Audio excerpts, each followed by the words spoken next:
Em seguida, Jesus disse a seus discípulos: Se alguém quiser vir comigo, renuncie a si mesmo, tome sua cruz e siga-me.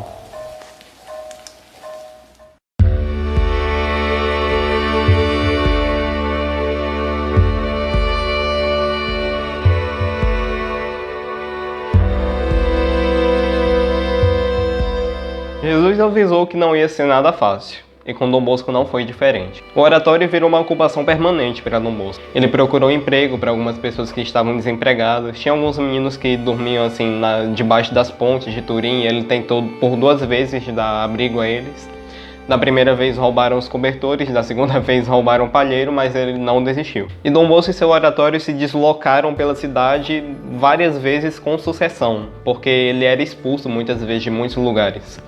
Ele passou um período de 2 meses só em uma igreja porque os vizinhos, assim, as pessoas que moravam perto ficaram reclamando, assim, do barulho das crianças e tudo mais. E muitas vezes rolavam boatos, assim, pelo município que aquele oratório era perigoso porque, tipo, Dom Bosco estaria armando, assim, uma revolução contra o governo junto com as crianças, assim. Ou seja, existia muito disso e ele foi expulso muitas vezes de muitos lugares. Os meninos abrigados por Dom Bosco eram 36 em 1852. 115 em 1854, 470 em 1860 e 600 em 1861.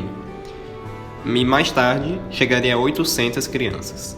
Dom Bosco pensava em organizar uma associação religiosa. Contudo, o contexto político da unificação da Itália e a disputa pela separação entre Estado e Igreja não estimulavam a criação de uma ordem religiosa nos moldes tradicionais. O ministro Umberto Ratazzi lhe sugeriu organizar uma sociedade de cidadãos, que se dedicasse às atividades educativas realizadas pelos oratórios em moldes civis. Dom Bosco propõe a Sociedade de São Francisco de Sales, que seria vista como uma associação de cidadãos aos olhos do Estado e como uma associação de religiosos perante a Igreja.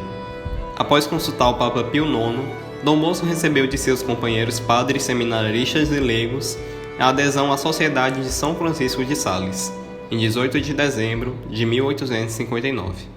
E em 14 de março de 1862, os primeiros salesianos fizeram os votos religiosos de castidade, pobreza e obediência. A partir de 1863, além dos oratórios, os salesianos passaram a se dedicar também aos colégios e escolas católicas para meninos e jovens. Frequentemente andava à noite em zonas perigosas da cidade de Turim. Também o seu trabalho pelo resgate dos meninos de rua despertava o ódio de muita gente que vivia da exploração daqueles meninos, especialmente de suas atividades criminosas. E por causa disso, ele sofreu diversos ataques à sua vida. Porém, curiosamente, tinha sempre um ser o protegendo. Esse ser se chamava Grigio, e era um misterioso cachorro. Em suas anotações, Dom Bosco fez o seguinte relato sobre o cão extraordinário. Uma noite escura eu voltava para casa sozinho, não sem um pouco de pavor, quando vejo ao meu lado um cão grande, que à primeira vista me causou medo, mas fazendo facerices como se eu fosse seu dono, logo ficamos bons amigos, e ele me acompanhou até o oratório.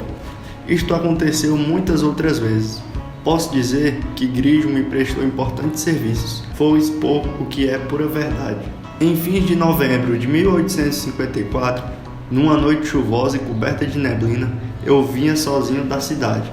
A certa altura, percebo que 2 homens caminhavam a pouca distância, na minha frente. Apertavam ou reduziam o passo conforme eu acelerasse ou diminuísse o meu. Tentei voltar atrás, mas era muito tarde. Com 2 saltos em silêncio, lançaram-me um manto na cabeça. Procurei evitar que me enrolassem. Queria gritar, mas não consegui. Naquele momento, apareceu Grigio. O Ivandro lançou-se com as patas sobre o rosto de um e logo ferrou os dentes em outro. O Grigio continuava uivando feito um lobo enraivecido. Foram-se embora bem depressa, e Grigio, permanecendo ao meu lado, acompanhou-me até em casa. Grigio foi visto numerosas vezes também pelos jovens a quem Dom Bosco educava. Beato Miguel Rua, jovem do oratório que sucedeu Dom Bosco na liderança dos salesianos, também testemunhou sobre a existência do cão, especialmente numa ocasião em que o cão pareceu prever uma emboscada e impediu o santo de sair de casa. Ele nunca cheirava ou aceitava comida, e só aparecia em momentos cruciais, e no resto do tempo ninguém o via. Mas Dom Bosco, em sua discrição e humildade, evitou dar qualquer explicação que sugerisse uma origem sobrenatural ao seu amigo de 4 patas. Mas uma coisa é certa, Aquele cão era a prova viva que, em meio a tantas tribulações, Deus nunca deixa de olhar para seus filhos.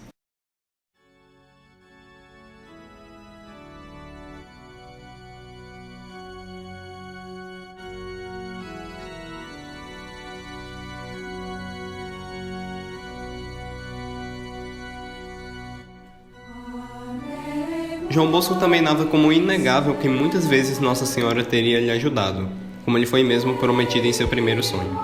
Dom Bosco desde pequeno aprendeu com sua mãe Margarida a confiar inteiramente em Nossa Senhora. A falar da Mãe de Deus, acrescentou o título de Auxiliadora dos Cristãos, para perpetuar o seu amor, a sua gratidão para com Nossa Senhora e ficasse conhecido por todos e para sempre que foi ela quem tudo fez. Ele a chamava de Mãe Sustentadora, socorrendo sempre os salesianos, toda vez que se precisava de auxílio extraordinário para atender os meninos pobres e necessitados, não só na parte material, mas também para salvar suas almas. Dom Bosco ensinou aos membros da família salesiana a amarem Nossa Senhora, invocando-o com o título de Auxiliadora. Pode-se afirmar que a devoção de Maria com esse título teve um impulso enorme com Dom Bosco. Ficou tão conhecido o amor do santo pela Virgem Auxiliadora, a ponto de ser conhecida também como a Virgem de Dom Bosco. Em 1861, Maria Domingos Mazarello convida sua amiga Petronilha para juntas organizarem uma oficina de costura para meninas. Em 1863, a oficina começa a acolher meninas órfãs, e Dom Bosco propõe a jovens que se organizem como uma congregação religiosa, com o nome de Filhas de Maria Auxiliadora. E em 5 de agosto de 1872, as primeiras salesianas fazem seus votos. Maria Mazarello foi a primeira superiora da congregação, e a congregação seria um monumento vivo da gratidão de Dom Bosco a Maria Santíssima.